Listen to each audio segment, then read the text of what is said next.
Assalamualaikum warahmatullahi wabarakatuh. Apa kabar anak-anak? Semoga semuanya dalam keadaan sehat walafiat. Sebelum kita belajar, mari kita membaca basmalah bersama-sama. Bismillahirrahmanirrahim. Nah, sekarang kita akan membahas materi tema 4, subtema 1, pembelajaran keempat. Materi yang akan kita pelajari yaitu tentang menghubungkan sikap tokoh dengan sila pertama Pancasila, dan kita mengetahui pendapat tentang sikap tokoh tersebut. Nah, kita akan menceritakan sedikit tentang kisah seorang anak dengan ibunya yang ada di halaman 38. Nah, di sini Miss akan ceritakan yaitu ada kisah seorang anak, sebut saja Anik, yang tinggal bersama ibunya. Nah, Anik ini ditinggal oleh ayahnya. Ayahnya telah meninggal sudah cukup lama. Semasa hidupnya si Anik ini selalu manja, selalu enak seperti itu. Nah, selalu dimanja. Nah, ketika ditinggal oleh sang ayah, Anik ini hidup bersama ibunya, dan ibunya itu selalu sabar mengikuti kemauan sang anak. Ketika tidak ada makanan di rumahnya, Anik selalu marah-marah dan selalu menyalahkan ibunya. Ibunya dengan sabar dan setia kepada anaknya, dan ibunya itu bekerja di ladang, di kebun sampai sore. Suatu hari ketika ibunya sedang sakit, ibu tersebut bekerja sampai larut malam karena dia telah memetik hasil panen. Kemudian keesokan harinya ibunya sakit. Nah, ketika sakit, si Anik selalu membangunkan ibunya, "Ibu, bangun."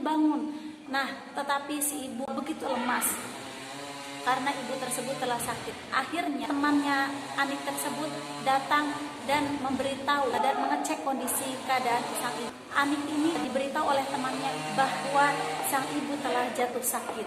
Akhirnya tersadarlah si Anik bahwa sang ibu telah sakit, dan sang teman berbicara kepada Anik, "Anik, bagaimana kalau ibumu tiada, kalau ibumu telah meninggalkan dirimu sebagaimana ayahmu telah meninggalkan kamu?"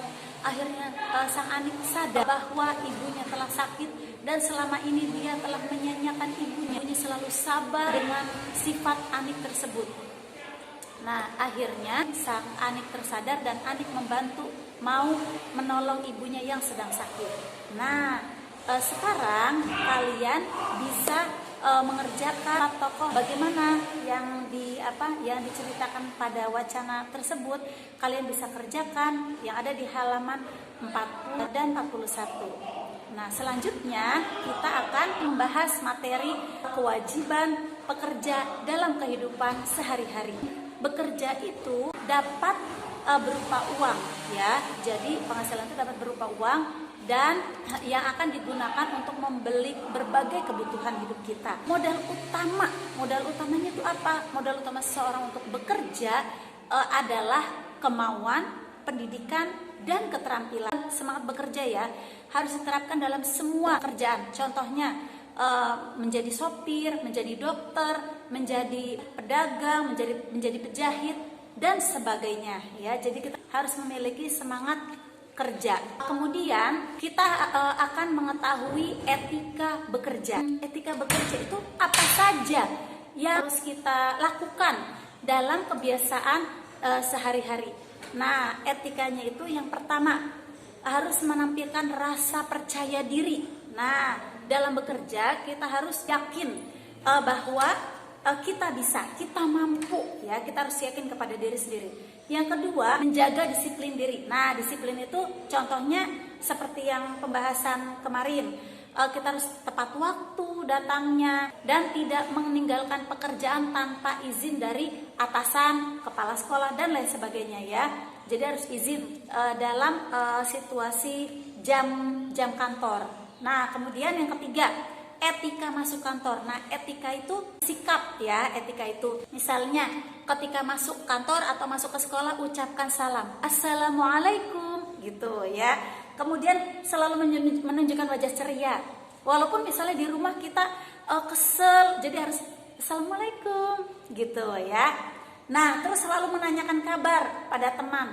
Gimana kabar Anda? Bagaimana? Gitu, harus senyum ya. Jadi kita harus senyum, jangan cemberut.